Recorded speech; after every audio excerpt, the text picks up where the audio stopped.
eu trago pra você aqui um bichinho que eu tirei lá do fundo do poço de petróleo, entendeu? Eu trago ele aqui, a gente mede a idade dele, tem como medir isso com não só com um método, isso que é legal, com vários, e eu acho a idade daquele bichinho pra você. E eu te mostro, te provo que não é 6 mil anos, é milhões de anos. Mas aí ele tem lá as coisas que ele fala, porque pegou tal coisa. Mas eu já falei, cara, eu trago um bichinho lá que tá lá na minha sala, entendeu? A gente traz aqui, mede aqui, e aí ele vai falar o quê?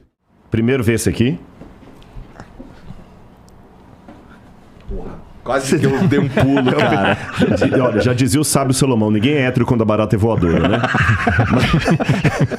Mas por que eu tô mostrando a barata? Você vai entender. Tá bom.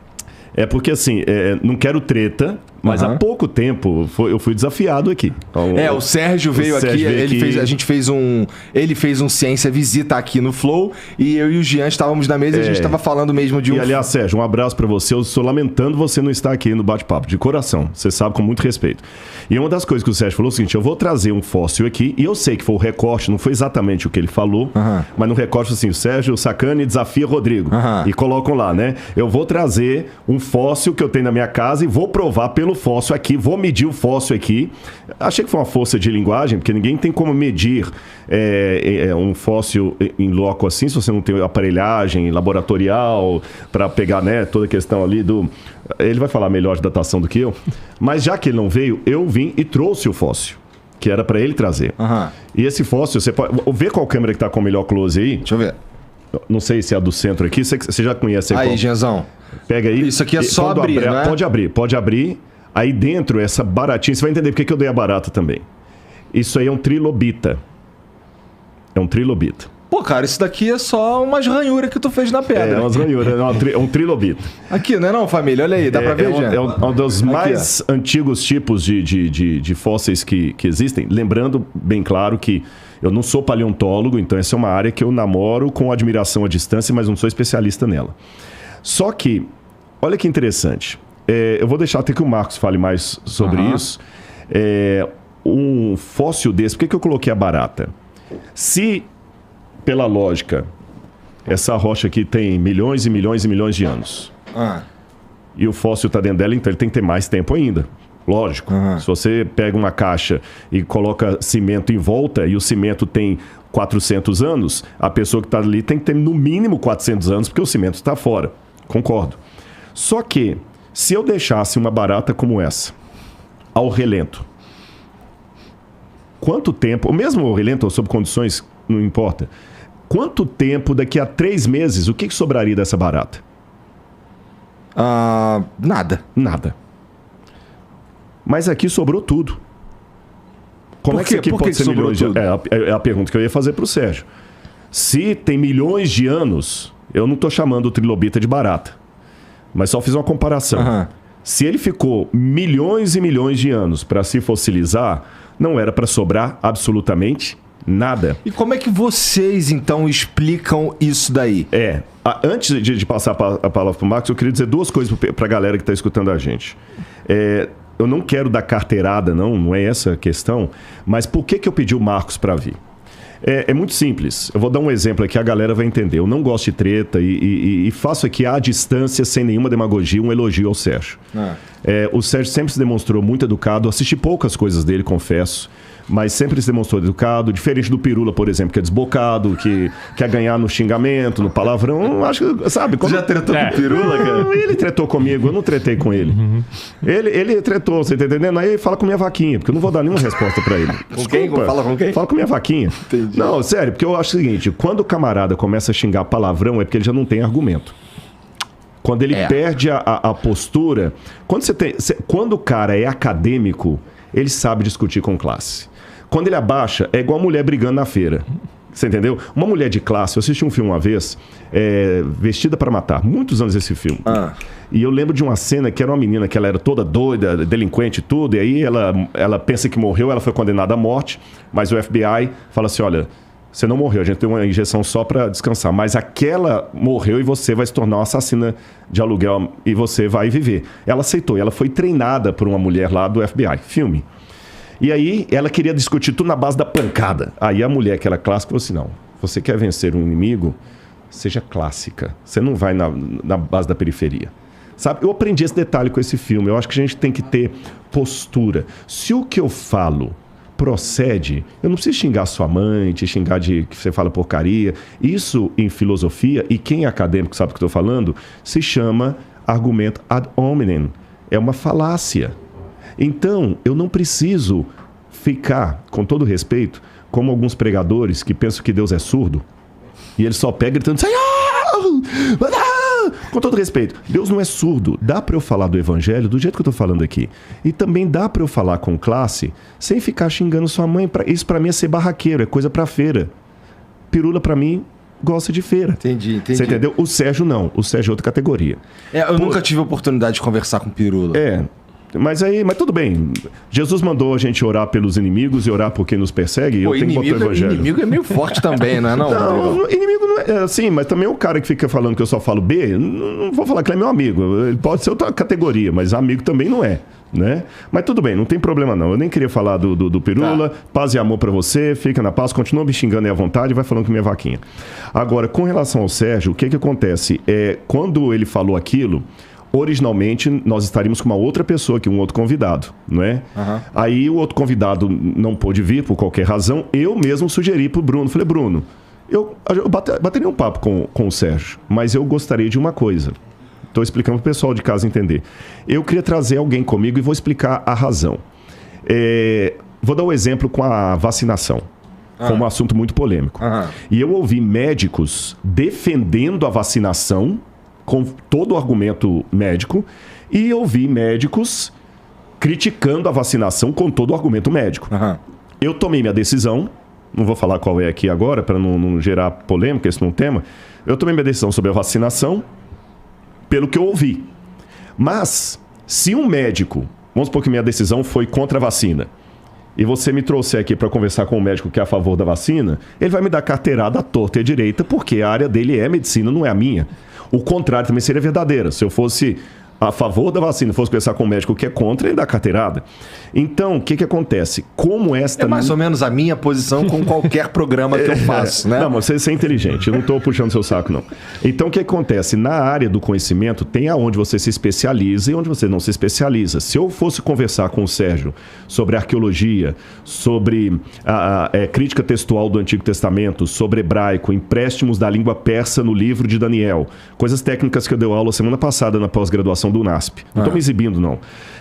Por exemplo, a questão da escrita cuneiforme acadiana, ou como é que eu sei a datação de uma cerâmica romana diferente de uma cerâmica bizantina, ou do período do ferro. O Sérgio também vai boiar, porque não é a área dele. Você está entendendo?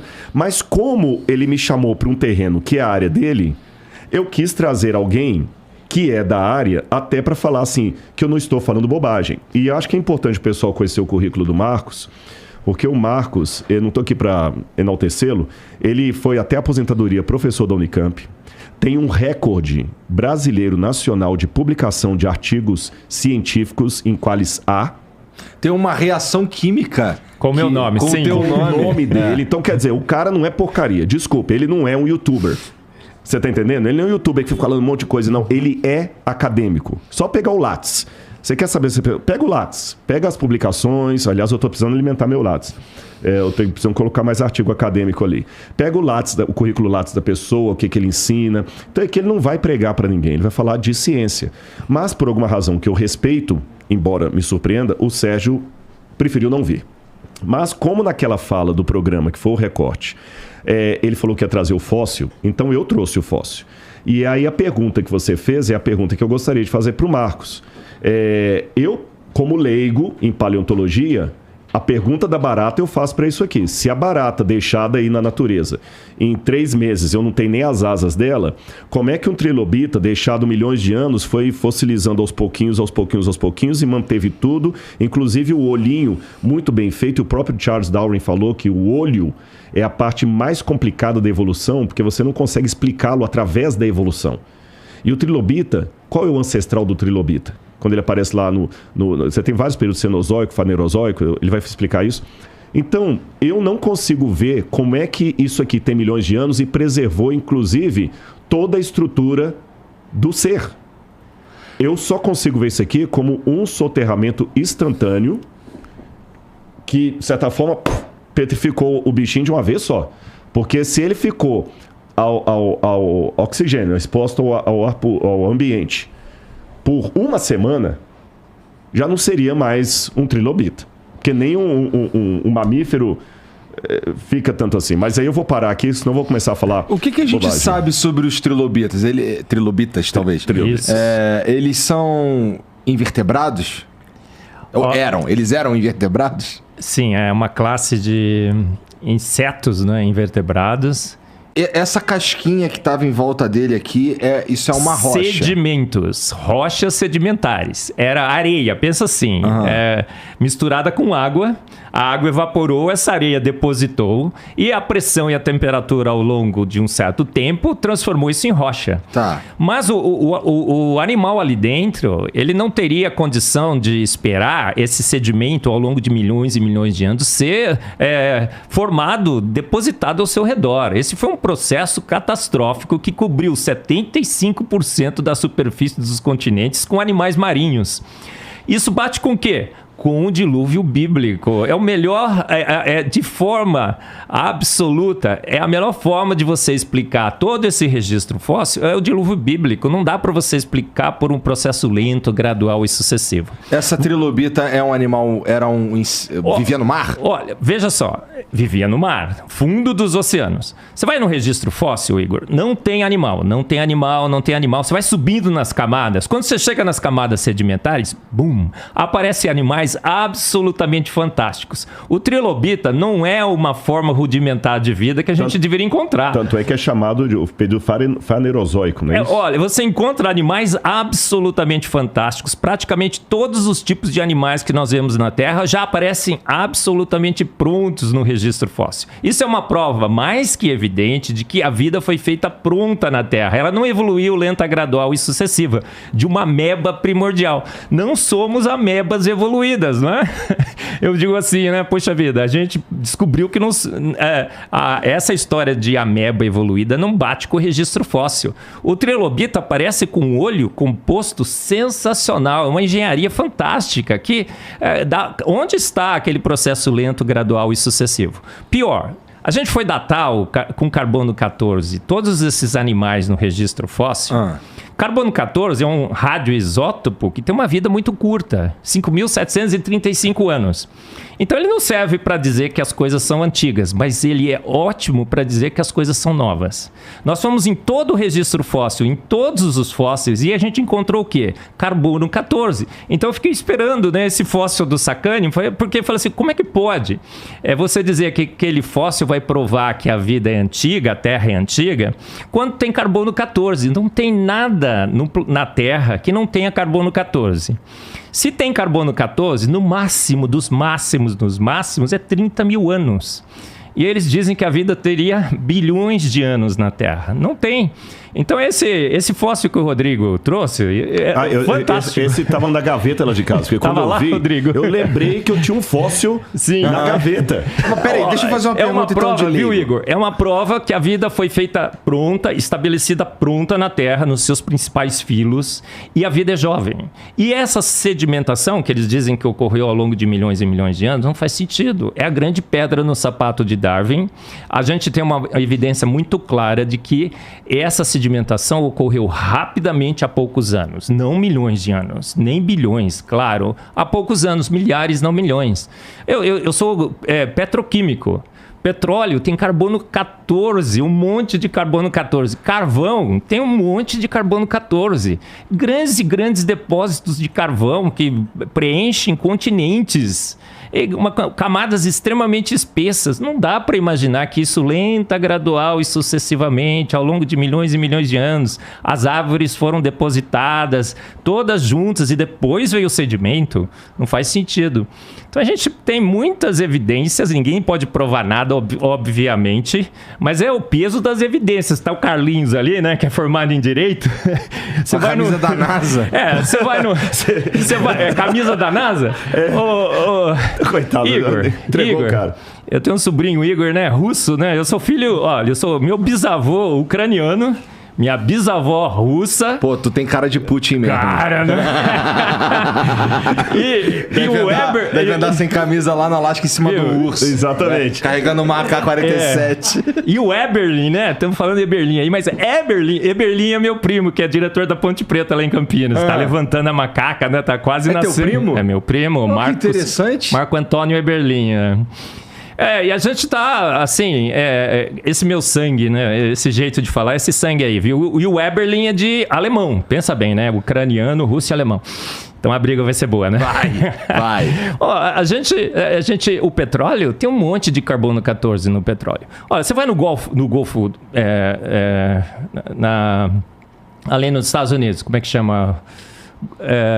Golfo Pérsico, né? Não, Estados Unidos não. Não, ali na... O do México? Golfo do México? Golfo do México. Uhum. Você vai no Golfo do México, tem um oceano de petróleo ali. É tudo soterrado rapidamente, não faz sentido.